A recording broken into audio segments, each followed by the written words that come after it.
Je suis à l'origine interne de Revit, donc si je vais bouger, j'ai dit, ok, je pars sur le point de base du projet, donc c'est celui-là, là c'est les points topographiques. Donc si je vais bouger, vous voyez, regardez que ça se déplace calmement. Ce qui était un peu difficile quand on était en train de le faire de façon manuelle avec beaucoup de clics et qu'on sort. Donc j'ai dit, ok, moi je vais positionner ça par rapport à ces points-là, ça va aller. Bonjour, bonsoir, bienvenue dans cette session d'aujourd'hui.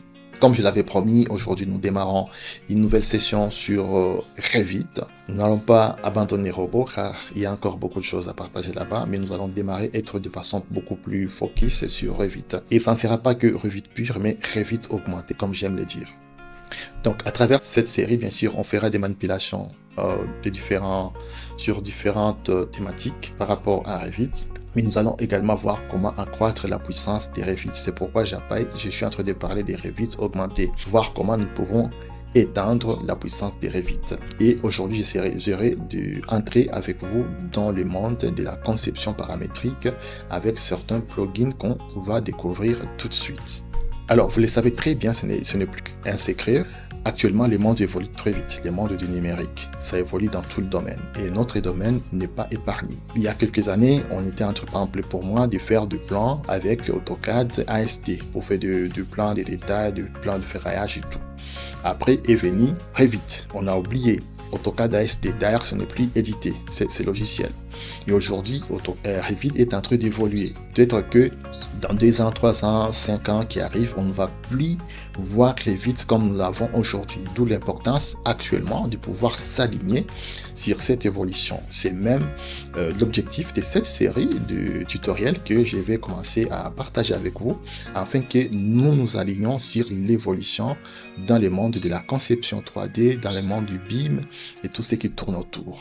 Alors aujourd'hui, je suis très heureux de vous amener dans cette immersion dans le monde de la conception paramétrique à travers un plugin particulier. Pour ceux qui peut-être ont une idée, peut-être vous pensez à Dynamo, qui est un plugin qu'on retrouve dans Revit de façon native, mais on ne va pas utiliser Dynamo, on va utiliser un autre plugin qui est, à mon avis, beaucoup plus puissant que Dynamo. Mais tout ça dépend évidemment des objectifs que vous vous êtes fixés dans votre projet. Alors, si vous ne le savez pas, si c'est la première fois, évidemment, que vous entendez parler de tous ces concepts, ces logiciels, mais je m'en doute un peu fort. Je sais que tout le monde, au moins, a déjà entendu parler de Revit. Donc, c'est un logiciel qui est au centre actuellement de l'intégration BIM, qui nous facilite la conception et qui embarque avec lui beaucoup de corps de métiers, l'architecture, les structures, les systèmes et beaucoup plus. D'autre part, nous avons Dynamo, qui est un plugin pour ceux qui ont déjà touché un peu à cet outil, qui nous permet d'accroître la puissance de Revit. Donc d'automatiser des tâches, de faire l'analyse des données, de pouvoir concevoir d'une façon ou d'une autre quelques formes complexes. Mais on va voir avec ce que je vous propose aujourd'hui qu'on peut faire beaucoup plus que ça. Donc aujourd'hui, je vous invite à découvrir Rhino Inside Revit, qui est un plugin qui n'est pas nativement de l'univers Autodesk. Et moi, c'est ce qui me plaît beaucoup dans ça, parce qu'il faut avoir une vision beaucoup plus élargie des choses, ne pas rester cloîtré dans un seul écosystème. Donc, on va découvrir les possibilités de ces plugins et voir comment nous pouvons l'utiliser. Alors, qu'est-ce qu'on fera dans la suite de ce tutoriel? Nous aurons d'une part Revit normal, ok, puis on verra dans Revit augmenté, comme je l'appelle bien, comment on peut gagner du temps, comment on peut gagner en productivité, en précision, à travers des plugins qui seront mis en jeu. Parce que nous les savons tous, quand nous faisons de la conception, disons, traditionnelle à travers Revit par exemple, il y a beaucoup d'opérations que nous reprenons assez souvent. On fait beaucoup de clics et tout. Mais avec de la conception paramétrique, vous pouvez créer juste un seul script que vous utiliserez sur beaucoup de projets. Ça vous fait gagner beaucoup de temps. Par exemple, vous voulez mettre en place votre écriage, votre écrite dans Revit. Vous n'aurez qu'à appeler votre script maison, de le brancher, on verra comment ça se passe, et de vous générer toute la suite automatiquement. Ça vous fait gagner du temps et de la précision. Alors, nous allons découvrir l'écosystème qu'on va utiliser. Donc, nous allons utiliser, comme je disais, le plugin appelé Rhino Inside Revit, qui est un plugin qui nous permet de faire de la conception paramétrique. C'est tout un écosystème et on va voir comment de quoi il est constitué. Alors ici, on dit Real. Real, c'est pour dire Rhino inside Revit. Donc R pour Rhino. Rhino, on verra ce que c'est. Inside, donc dans. Et là, nous avons l'autre R pour Revit. Alors on dit Real est perçu pas comme une suite d'entités séparées, donc des logiciels séparés, mais comme une chaîne de valeurs qui tire parti des potentialités de chaque logiciel. Voilà, donc on va découvrir l'écosystème. Alors notre écosystème est composé de ces 3 logiciels, pour être précis, de 2 logiciels plus des plugins. Bon, les plugins, c'est quoi pour ceux qui ne le savent pas? Ce sont des extensions. Ok, ce sont des extensions, ce sont des fonctionnalités de plus qu'on ajoute au logiciel de base. Alors notre écosystème est composé de 2 logiciels principaux. Nous avons Rhino, donc ici c'est la version 8, et donc Rhinoceros. On appelle souvent Rhino ou Rhino si vous le voulez. Nous avons également Revit. Alors Rhino, c'est un moteur de génération des géométries 3D. C'est un logiciel qui est apprécié, qui a fait ses preuves dans la conception 3D. Et là où ça gagne un peu par rapport à Revit, c'est dans la conception des formes complexes. Ok, c'est là où ce logiciel fait ses preuves dans la génération de formes complexes. Donc il y a plus de flexibilité, de facilité à concevoir des formes, toutes les formes que vous voulez avec ces logiciels. Après, nous avons Revit qui, dans notre cas, sera utilisé comme un réceptacle BIM. Donc, comme vous le savez que c'est un logiciel qui fait ses preuves dans l'intégration BIM et dans la gestion des données. Donc, nous, on va l'utiliser beaucoup plus dans ces concepts ici. OK? Et après, nous avons 2 plugins, donc des extensions. Nous avons Grasshopper. Grasshopper, c'est un plugin, une extension natif dans Rhino. OK? Donc, quand vous installez Rhino, vous avez automatiquement Grasshopper qui est installé. C'est un peu le cas pour Revit. Quand vous installez Revit, vous avez une extension qu'on appelle Dynamo qui facilite la conception paramétrique et qui est automatiquement installée. OK? Et après, nous allons dans notre écosystème, comme c'est dit, Rhino inside Revit, c'est-à-dire nous devons ouvrir Rhino ou utiliser Rhino dans Revit. Et pour que cela soit possible, on a besoin d'un lien. Et ce lien, c'est Rhino inside Revit comme une extension, comme un plugin. Donc on dit c'est la passerelle qui permet à Rhino de vivre à l'intérieur de la mémoire vive de Revit. Donc notre écosystème est constitué de ces 2 logiciels et 2 plugins. Nous, on n'utilise pas Dynamo et je vais expliquer pourquoi tout de suite. Alors ici, pourquoi moi je fais le choix de Grasshopper? Parce que c'est un plugin, une extension qui n'est pas seulement utilisée premièrement dans l'écosystème du Autodesk, mais qui est actuellement utilisé dans beaucoup d'écosystèmes, pas seulement dans la construction, mais dans le monde cinématographique, on utilise Rhino. Dans le monde artistique, on utilise plutôt Grasshopper pour faire des formes ou des scripts assez évolués. Et vous allez même voir un peu plus tard que dans ce plugin, il y a d'autres plugins, c'est toute une suite qui vous permettent automatiquement d'insérer de l'intelligence artificielle dans tout ça. D'où la nécessité et même l'obligation de pouvoir, à partir d'aujourd'hui, si ce n'est pas encore le cas, à vous aligner sur cette évolution. Parce que peut-être demain, après quelques années, Revit ne sera pas ce que nous connaissons aujourd'hui. Alors, tel que vous le voyez sur cette image, vous voyez ces plugins peut être utilisé avec SAP 2000, peut être utilisé avec ETAPS, peut être utilisé avec Midas, peut être utilisé avec donc qui est en interaction avec IDEA Statica, peut être utilisé avec Oasis, avec Revit lui-même, avec c'est pas moi, Oasis, avec Kangaroo. Donc ça s'invite un peu partout. Et une autre raison d'utiliser est que c'est facilement prenable, ces plugins. Ça facilite la gestion des données. Parce que quand vous commencez à utiliser la conception paramétrique, vous vous rendez compte que vous n'êtes pas vraiment en train juste de dessiner, mais vous êtes en train de gérer des données. Et ce plugin permet de gérer ces données. Vous verrez, par exemple, vous voulez juste dessiner une ligne, soit un cube, une forme quelconque. Vous n'aurez qu'à gérer des données. L'arrangement, la gestion de ces données qui va vous donner la forme que vous voulez avoir. C'est très intéressant.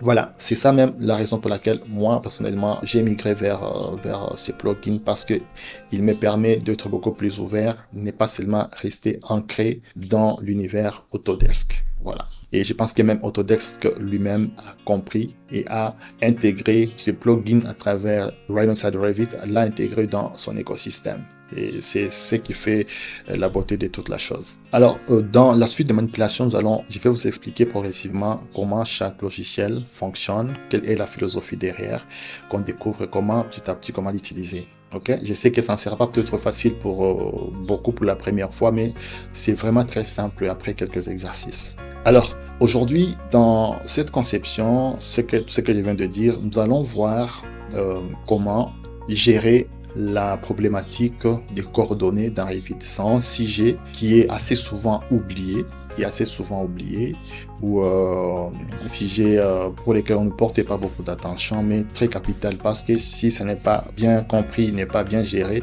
ça peut affecter certaines opérations un peu plus tard, et vous ne comprendrez pas peut-être d'où vient l'erreur, mais c'est parce que on n'a pas su gérer dès le départ les coordonnées dans Revit. Alors, une question qui est posée, quelles sont les limites dans la gestion des coordonnées avec Revit que vous avez? Ok, c'est à vous de répondre à la question, mais nous allons essayer un peu de décortiquer le sujet ensemble. Alors, du coup, nous allons d'abord partir ouvrir Revit. Voilà, donc j'ai lancé Revit. Vous pouvez le faire aussi de votre côté. Alors, on revient ici sur la présentation. Qu'est-ce qu'on nous dit? Alors, ici, on nous dit ici, dans Revit, nous avons trois types de coordonnées.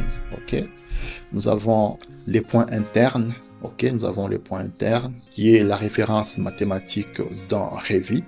Ok, qui est les points des coordonnées 0, 0, 0.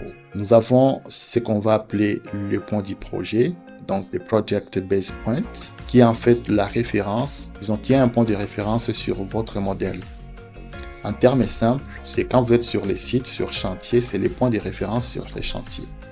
Ok, et ce qu'on va appeler les Project Base Points. Puis nous avons aussi maintenant les points topographiques, les Surveyor Points, qui est le point de référence sur les sites. C'est-à-dire quand vous voulez situer votre ouvrage sur un site, c'est ce point-là qui sera le point de référence.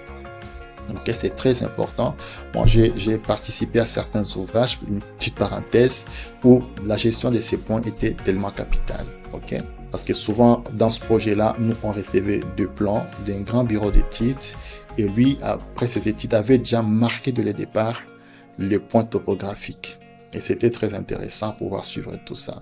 Ok, donc il peut être à n'importe quel point du monde, mais il vous envoie tout avec ses coordonnées. C'est à vous de comprendre la position de chaque chose. Donc tel que nous les lisons ici, donc nous avons, donc si vous ouvrez Revit, on va l'ouvrir tout de suite. Donc nous avons les points internes, internal origin. Ok, on dit ici origine interne. Ok, c'est les points immuables dans Revit. Alors, ce qui sera aussi intéressant, que ces points, dès que nous les matérialisons dans Revit, on les verra également dans nos plugins.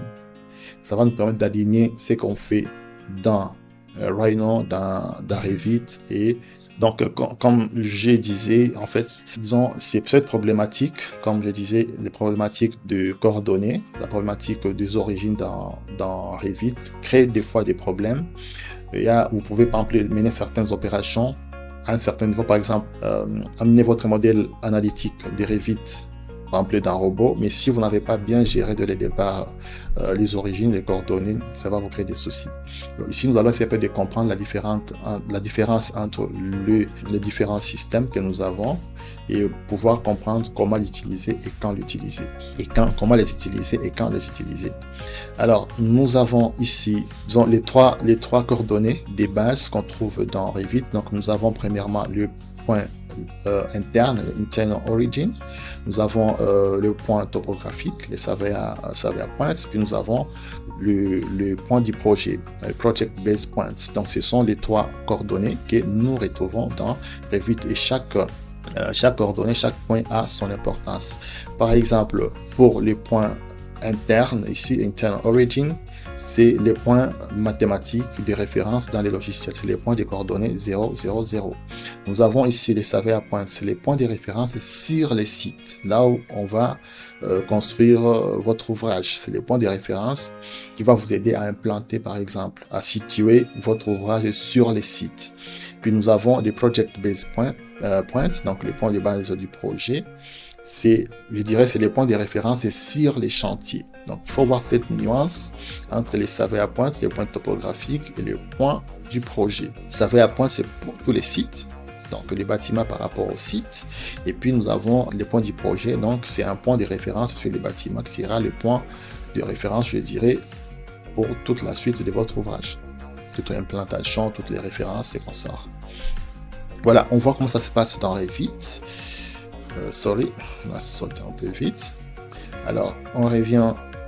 Alors, ici, dans Revit, nous allons voir comment ça se passe pour afficher ces points. Donc là, je passe en mode 3D. Alors ici, on voit que ces points ne sont pas visibles, mais ils sont là. Et les combles est que souvent, nous démarrons nos projets sans pour autant savoir si nous sommes rattachés de le départ à quel point. Or, c'est très important de pouvoir de le départ le faire. Au début, vous pouvez dire, OK, c'est pas assez important, mais quand vous évoluez, si c'est un projet assez énorme, vous serez un peu perdu à gérer tout ça. Alors, pour ce faire, vous allez appeler la boîte de dialogue visibilité graphisme, et donc vous tapez sur votre clavier VG, donc c'est pour aller très vite. Vous allez chercher la catégorie site. Donc, je tape là dans la barre de recherche, je tape site. Alors ici, on voit que j'ai toutes les références par rapport au site. Donc ici, j'ai l'origine interne, je vais afficher. J'ai les points de base du projet et puis j'ai les points topographiques. J'applique, puis j'ai dit OK. Les 3 points sont affichés là-bas. OK? Les 3 points sont affichés. Alors, nous pouvons le déplacer pour pouvoir distinguer chaque point.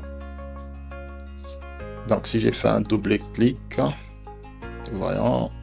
Voilà. Ici, j'ai les points de base du projet.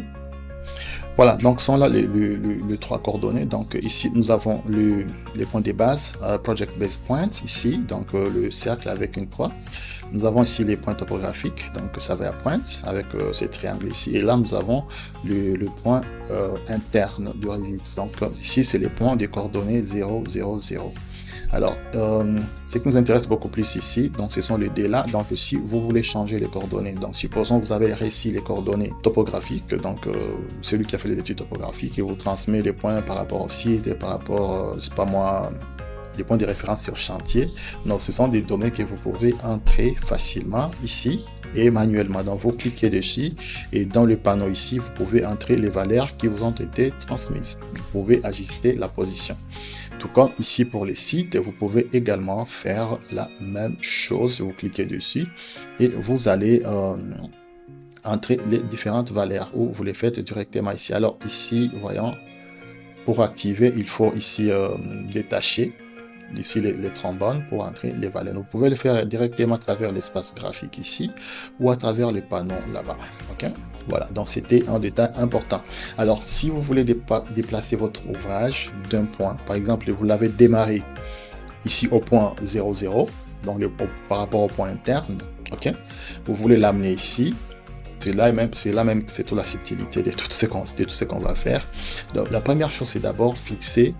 Donc, les mouvements, en fait, est d'amener l'ouvrage vers les points. Et non le contraire, amener les points vers l'ouvrage. Donc, vous positionnez d'abord le point. Donc, vous cliquez dessus. OK. Vous entrez les données qui vous ont été transmises, les données topographiques ou les données géospatiales. Vous les entrez ici. Dès que vous les entrez, vous allez positionner votre ouvrage. OK. Soit par rapport au site, soit par rapport au chantier. Dans le site, c'est la ville, je ne sais pas. Donc là, ce sont les données géo-référencées ici.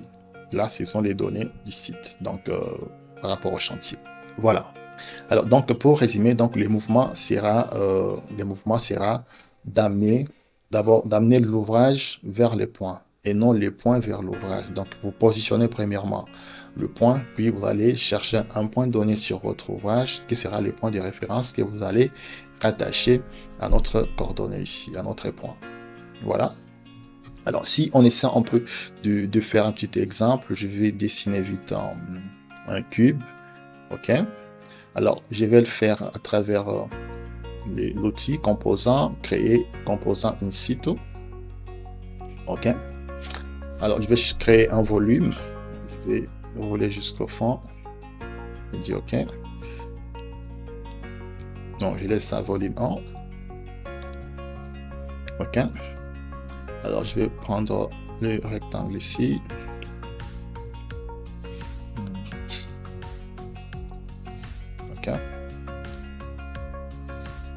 Voilà, je le mets là-bas. Et après, je viens cliquer sur ces boutons pour créer le volume. Ok, donc je peux changer les dimensions. C'est aussi paramétrique, mais manuel. Ok, donc je peux changer les dimensions. Ok, alors si je vais amener mon cube ici, donc de cette position vers le point des bases ou le point, donc je vais d'abord valider la forme, hein, je suis pas fini. Ok, donc je vais l'amener. Donc je vais l'amener soit sur le point des bases, soit sur le point topographique. C'est comme si c'est votre conception, c'est pas moi quel ouvrage, un bâtiment, peu importe, que vous voulez maintenant positionner sur les points que vous avez au préalable positionné par rapport aux données topographiques transmises.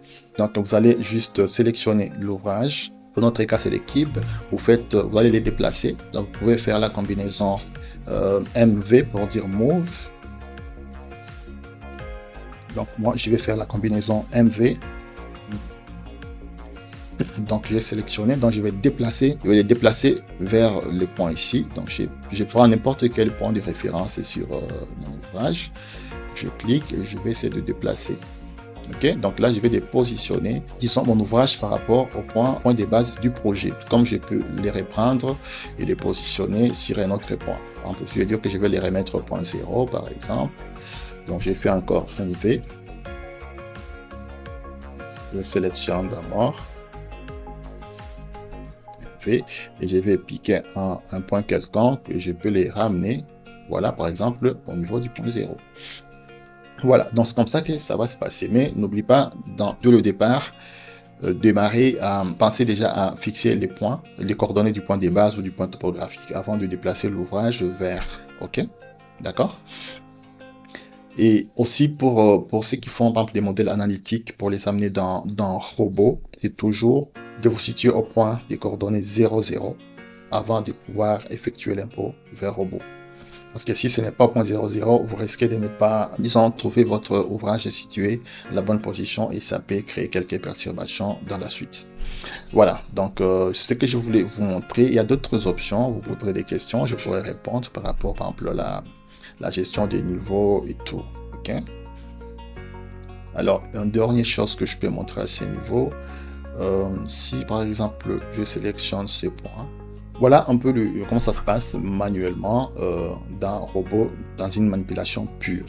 Alors, il peut maintenant avoir des difficultés. Ok.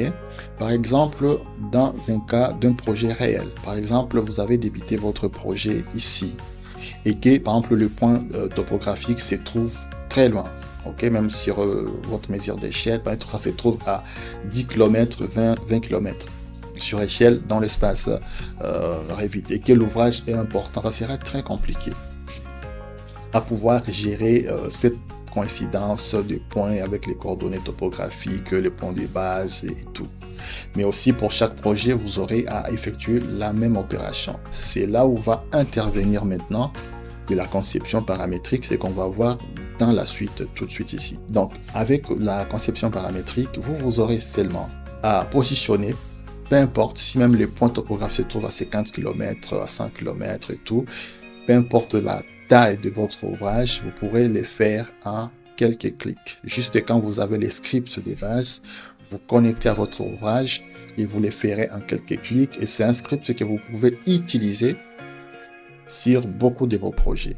Vous pouvez peut-être faire quelques mises à jour selon les spécificités de chaque projet, mais vous allez l'utiliser sur beaucoup de projets et de façon plus précise et vous gagnez le temps. Donc vous voyez tout le temps qu'on a passé ici pour entrer les coordonnées, pour déplacer, pour sélectionner, pour les raccourcis move et tout ça, ça va finir.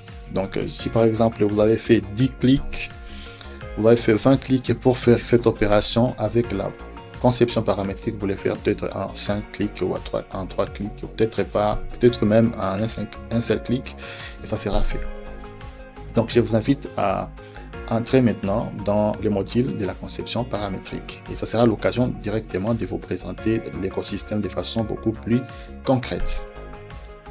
Ok, donc moi je vais effacer donc notre cher Keep ici parce qu'on va reprendre ça de façon paramétrique. Voilà, nous venons d'arriver à la fin de cette première partie où je vous ai proposé, présenté, je voulais dire, l'écosystème des Right Inside Revit.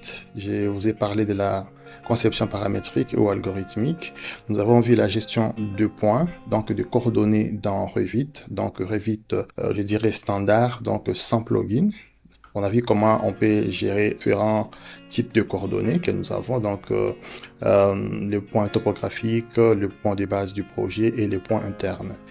Alors, pour ne pas faire une vidéo assez longue, donc je vous propose que ce week-end, je vais poster encore la suite de ces tutoriels où nous allons voir la gestion de ces 3 points en utilisant de la conception paramétrique dans l'écosystème des Rhino Inside Revit. Donc je vous remercie d'avoir été là, d'avoir participé d'une façon ou d'une autre. Donc si vous avez des préoccupations, n'hésitez pas à laisser dans le commentaire, et si vous souhaitez évidemment recevoir ces supports en format PDF, commentez Rhino Inside Revit, laissez votre adresse email et je vais partager avec vous ces petits documents. Et pour le reste, si vous voulez, en tout cas, si ça vous parle, cette thématique de la conception paramétrique, je vous invite à pouvoir prendre les bases, disons, de Revit Structure sur notre plateforme.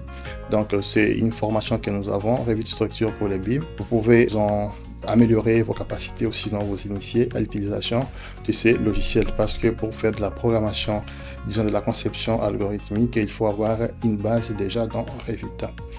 D'autre part, pour ceux qui veulent se perfectionner ou s'initier au calcul de structure, j'ai une formation intitulée Maîtriser Robot Structure Analysis avec HeroCode 2 et HeroCode 7. Donc, ce sont des formations disponibles sur notre plateforme seedlab-project.com. Donc, je vous invite à pouvoir regarder les détails de toutes ces formations et de prendre action. On se retrouve ce week-end, ce samedi soir, pour la suite du 2e épisode de notre série. Merci et à ce week-end.